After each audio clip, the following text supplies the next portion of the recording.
Paz do Senhor, meus irmãos, aqui é o Pastor Luiz.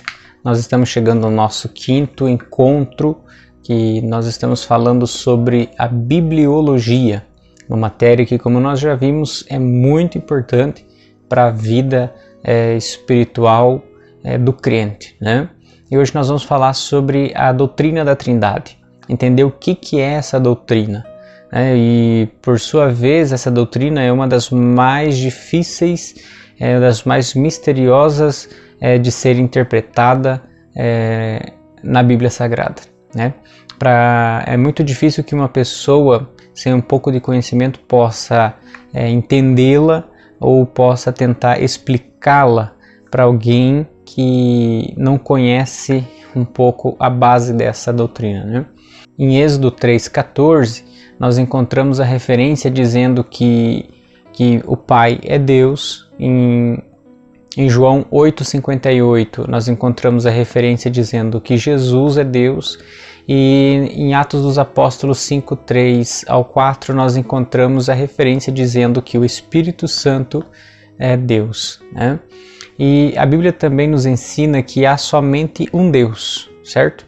Em Deuteronômio 6,4 e também em Tiago 2,19. Vem dizer que somente existe um Deus Todo-Poderoso, um Deus dos crentes, um Deus dos cristãos, né? E com essas duas afirmações da doutrina, e elas podem ser ambas verdadeiras, né? Que Deus que o Pai é Deus, que o Filho é Deus, que o Espírito Santo é Deus, e a outra afirmando que há somente um Deus. Então parece ser uma contradição, como que pode haver somente um Deus, mas nós encontramos a referência a 3 pessoas na Bíblia Sagrada, nas Sagradas Escrituras, né? Mas isso não significa que elas não sejam verdadeiras. Isso não significa que seja uma doutrina falha, uma doutrina mentirosa, né? Porque o Pai, o Filho e o Espírito Santo não são partes de Deus. Cada um deles é Deus, né? E nós não podemos tentar dividir a Trindade, ou melhor, a Trindade ela não vem dividir Deus em partes. A Bíblia deixa claro que cada uma das 3 pessoas é 100% Deus. Pai, Filho e Espírito Santo são totalmente Deus, apenas um Deus. Por exemplo, em Colossenses capítulo 2, verso 9, nós encontramos a referência dizendo: nele habita corporalmente toda a plenitude da divindade, né? Então, no nosso Deus habita a plenitude de toda a divindade. Então, o Pai, o Filho e o Espírito Santo são 3 pessoas, 3 seres, mas apenas um Deus, certo? E nós não devemos pensar em Deus como uma torta que é cortada em 3 pedaços, porque cada um deles é representado por uma pessoa. Então, se nós tentarmos dividir Deus como se fosse uma torta em 3 pedaços, nós estamos dizendo que esse Deus não é totalmente Deus, porque um pedaço ele não é totalmente a torta, né? Ele é apenas uma parte da torta, e Deus não é assim.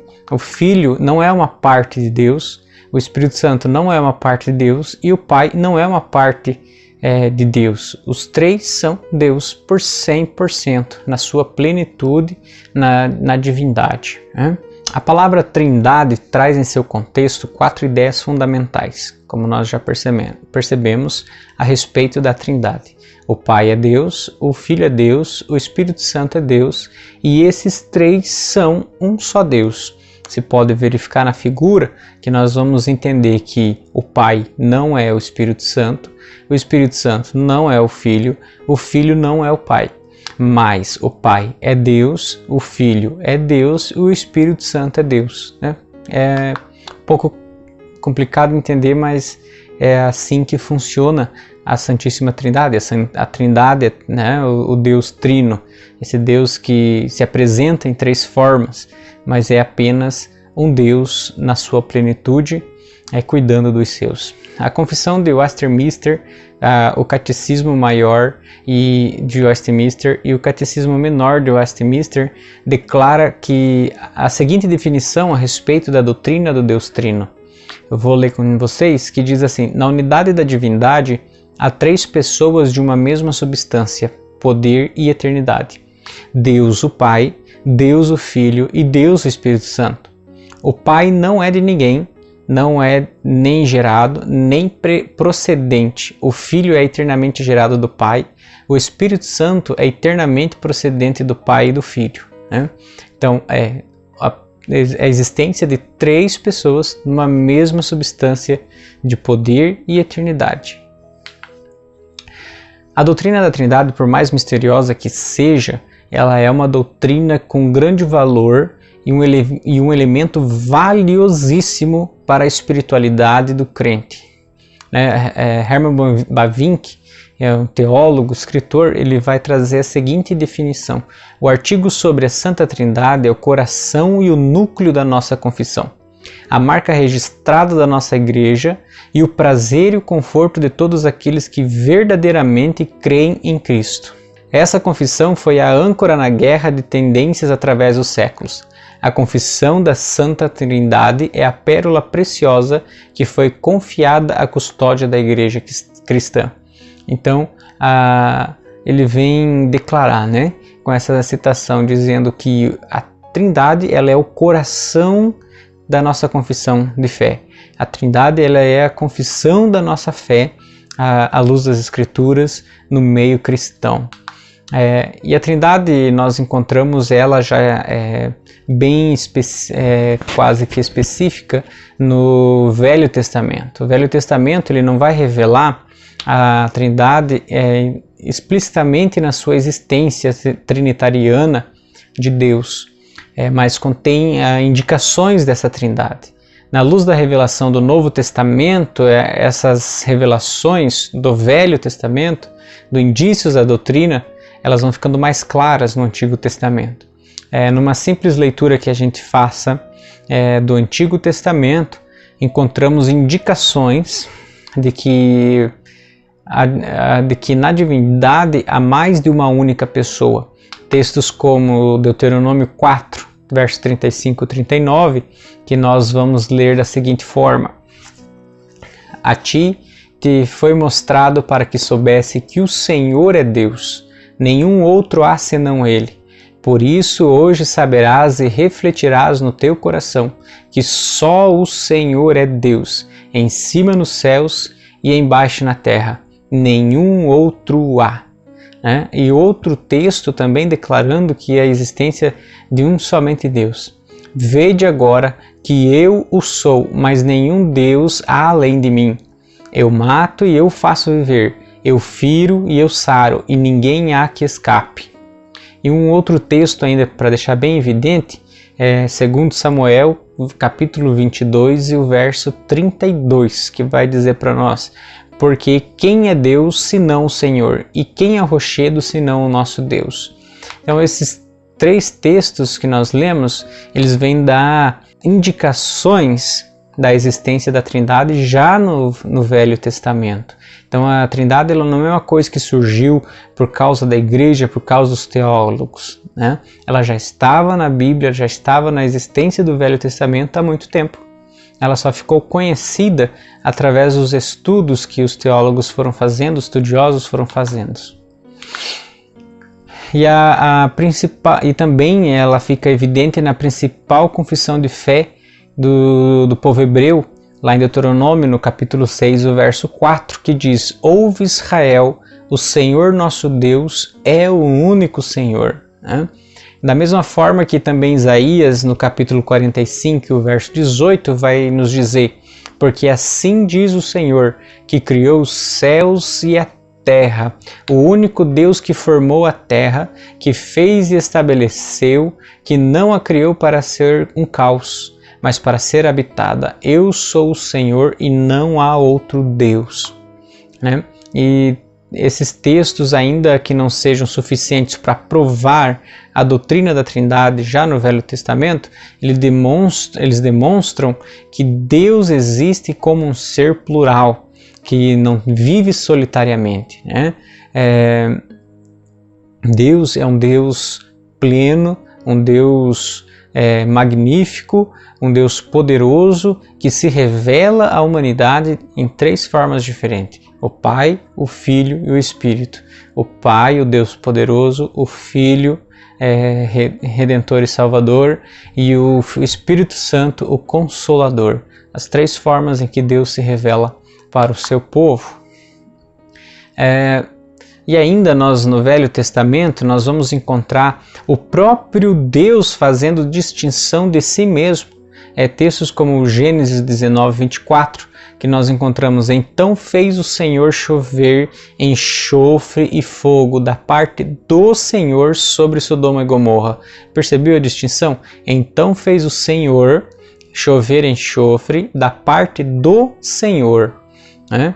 E também Oséias, no capítulo 1 e o verso 7, nós encontramos outra distinção de Deus entre si, né, que nos diz assim: porém, da casa de Judá me compadecerei e salvarei pelo Senhor, o seu Deus. E essa doutrina ela vai tendo maior revelação na medida em que a obra redentora de Deus ela é revelada mais claramente, como na encarnação de Jesus, né? Essa doutrina fica mais evidente quando vai chegando perto do Novo Testamento, a encarnação de Jesus, Jesus no meio do povo. E quanto mais gloriosa a realidade da Trindade é exposta nos fatos da história, mais claras vão sendo as afirmações da doutrina. E no Novo Testamento já é muito mais fácil a gente encontrar essa doutrina da Trindade, né? E a ênfase na doutrina trinitariana do Novo Testamento é mais decisiva, ela é mais incisiva, né? Ela dá mais ênfase, mais foco, e fica muito mais fácil encontrar indícios e revelação sobre a Trindade, né?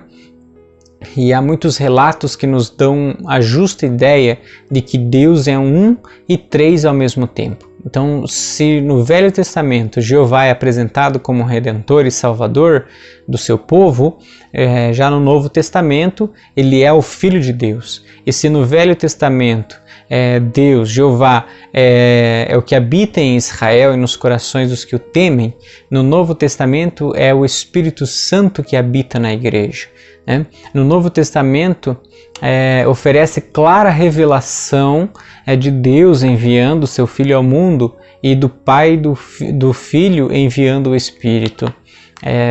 E há diversas passagens em que as 3 pessoas são expressamente mencionadas, como em relação no batismo de Jesus, no discurso da despedida de Jesus, na grande comissão e na bênção apostólica, né? Para nós entendermos, vamos ler o Evangelho de Lucas, no capítulo 3, o verso 21 e 22, que nos diz assim: e aconteceu que, como todo o povo se batizava, sendo batizado também Jesus, orava ele, o céu se abriu, e o Espírito Santo desceu sobre ele, e em forma corpórea, como pomba, e ouviu-se a voz do céu que dizia: Tu és o meu Filho amado, em ti me comprazo. Então nós percebemos aqui pelo menos a distinção de 3 pessoas, Jesus ali se batizando, o céu se abrindo e o Espírito descendo em forma de uma pomba, e uma voz que diz do céu: esse é o meu Filho amado, e em ti eu me comprazo. Então seria o Filho se batizando, o Espírito Santo confirmando esse batismo, e a voz de Deus falando com o Filho que estava ali no batismo. E também João 14,16 outro texto que menciona muito claro a Trindade, que diz assim: e eu rogarei ao Pai, e ele vos dará outro Consolador, para que fique convosco para sempre, né? Então aqui é Jesus falando com o povo, dizendo: eu vou rogar ao Pai, né? Então Filho pedindo ao Pai que lhes dê outro Consolador, o Espírito Santo, né? Então, a distinção aqui de 3 pessoas novamente. E também Mateus 28 e 19, que seria a grande comissão, que Jesus vai dizer: portanto, ide, fazeis discípulos em todas as nações, batizando-os em nome do Pai, do Filho e do Espírito Santo. Então, aqui Jesus dando ordens de como o povo deveria evangelizar, trazer essas pessoas para o caminho de Jesus, batizá-las no nome do Pai, do Filho e do Espírito Santo. 3 pessoas. E por último, 2 Coríntios 13, 14, que vai nos dizer: a graça do Senhor Jesus Cristo, o amor de Deus e a comunhão com o Espírito Santo seja com todos vós. Amém. Então aqui a distinção: a graça do Senhor Jesus, o amor de Deus e a comunhão do Espírito Santo sejam com todos vós. 3 pessoas trazendo ali as suas bênçãos apostólicas sobre a vida daquele que os recebem. Mas nós já, com base em tudo que nós entendemos, nós precisamos saber que essa trindade ela tem que estar em nossa vida também na prática. Dessa forma, a confissão da trindade é um resumo do cristianismo. Nós só podemos proclamar verdadeiramente as poderosas obras de Deus quando as reconhecemos e as confessamos como uma grande obra. Uma grande obra do Pai, uma grande obra do Filho e uma grande obra do Espírito Santo. No amor do Pai, na graça do Filho e na comunhão do Espírito Santo está contida toda a salvação do homem, somente através deles. E muitas das vezes, e por que não dizer sempre, é impossível ter um relacionamento correto com Deus sem considerar a Trindade. É muito difícil, porque eu posso dizer que seja impossível a gente ter um relacionamento com Deus, um relacionamento verdadeiro, de servo para o Pai, para Deus, para o Criador, sem considerar a Trindade. Nós não podemos nos relacionar com Deus e deixar de fora o Filho. Não podemos querer nos relacionar com o Filho deixando de fora o Deus. A gente não pode querer só adorar ao Espírito e menosprezar Deus e o Filho. É muito difícil que isso venha acontecer na vida de alguém que está buscando conhecer mais de Deus. Mas sempre há aqueles que para a pessoa do Pai é a central. Geralmente essas pessoas pensam muito pouco em Jesus ou no Espírito Santo. Sempre é só Deus, Deus, Deus. E nunca se lembram do Filho, nunca se lembram do Espírito Santo. Que Ele é o Consolador, que o Filho aqui é o Redentor. É o que traz, que tira o pecado do mundo. Principalmente as pessoas oriundas das tradições católicas, quando lembram de Deus, pensam na pessoa do Pai. Elas não pensam na pessoa do Filho e na pessoa do Espírito Santo, elas pensam no Pai. Outras preferem a pessoa do Filho, geralmente influenciadas pelo pietismo, mas certamente são a minoria. E o Espírito Santo é o foco principal na vida da maioria dos crentes na igreja carismática. Então, essa fragmentação das pessoas da Trindade é coisa bem típica do nosso mundo moderno. E ela dilui a compreensão da riqueza de Deus. Então a gente queria pensar somente no Deus, ou somente no Filho, ou somente no Espírito Santo, ela diminui a compreensão da riqueza e do poder da Trindade. E com isso tudo, com as pessoas adorando somente um ou somente ao outro, ignorando a existência de um, ignorando a existência do outro, fica fácil de entender por que a comunhão dentro da igreja ela é muito difícil. As pessoas buscam comunhão através de eventos sociais, de trabalhos comunitários, músicas que incentivem cumprimentos mútuos, mas a verdadeira base da igreja, da comunhão da igreja, ela é a Trindade. A verdadeira base, a única base para uma comunhão verdadeira entre irmãos é conhecendo e respeitando e adorando os 3 elementos da Trindade, as três formas de Deus na Trindade.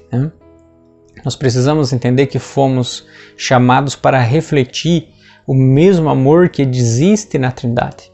Foi para isso que nós fomos chamados por Deus. Somos chamados para mergulhar nesse amor de tal forma que ele precisa inundar a nossa vida. Ele precisa que os outros irmãos recebam, através de nossa vida, o efeito desse amor. E finalmente a doutrina é um chamado ao serviço. Estudamos sobre a absoluta igualdade e essência da Trindade. Eles são poderosos, são magníficos, a sua essência é igual e absoluta entre os três. Nesse sentido, não há qualquer grau de subordinação entre as pessoas da Trindade. Não existe um que pode mais ou um que pode menos. Mas percebemos que nas obras externas, ao trabalhar na criação da redenção, as pessoas da Trindade se subordinam umas às outras, né? E trabalham em perfeita cooperação. Embora sejam pessoas plenas, são absolutamente livres. E isso faz com que se relacionem e promovam a obediência. O filho faz questão de obedecer o pai e o espírito é obediente ao filho. A dificuldade que os cristãos têm de trabalhar juntos é por causa do ego, né? Cada um tem o seu orgulho pessoal e sempre quer que a sua opinião prevaleça. Achamos que obedecer e servir uns aos outros nos torna inferiores. Achamos que a liberdade é a autonomia. A Trindade nos ensina que através do serviço e da obediência cristã é que desfrutamos da plena liberdade em Cristo. Quando o Filho de Deus amarrou a toalha na cintura e lavou os pés dos discípulos, isso não o fez menos digno e menos livre, ao contrário, ao contrário disso. Acima de tudo, permanece que não podemos conhecer verdadeiramente a Deus e não consideramos seu caráter trinitariano, como diz Bavinck, somente quando nós contemplamos essa Trindade é que nós descobrimos quem é e o que é Deus. Então, a partir do momento que nós começamos a adorar a Trindade, como ela é sem distinção, sem menosprezar, sem ignorar um ou outro ser da Trindade, nós começamos a descobrir quem é realmente Deus e o que Ele é para nós. Muitas das vezes nós não conseguimos dentro da igreja ter uma comunhão com o nosso irmão, porque não conhecemos o nosso verdadeiro Deus, não conhecemos verdadeiramente o nosso Deus, porque Ele é poderoso, santo, magnífico, fiel e maravilhoso.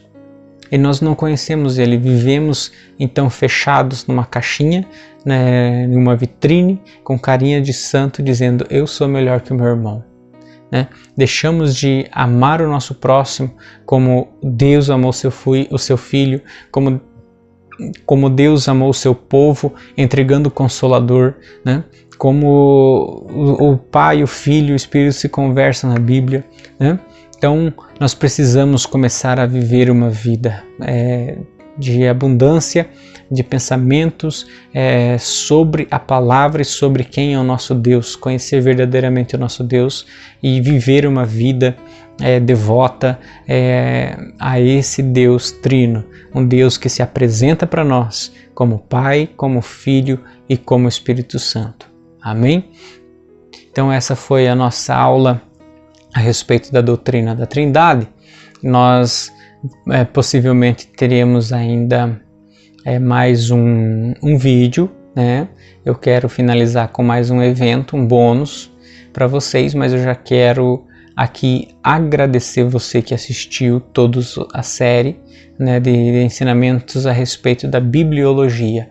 Então, que Deus abençoe a sua vida, que Deus prospere nos seus entendimentos, na sua sabedoria e que a graça do Senhor, o amor de Deus e a comunhão com o Espírito Santo, Ele esteja sobre a sua vida, em nome do Senhor Jesus. Amém.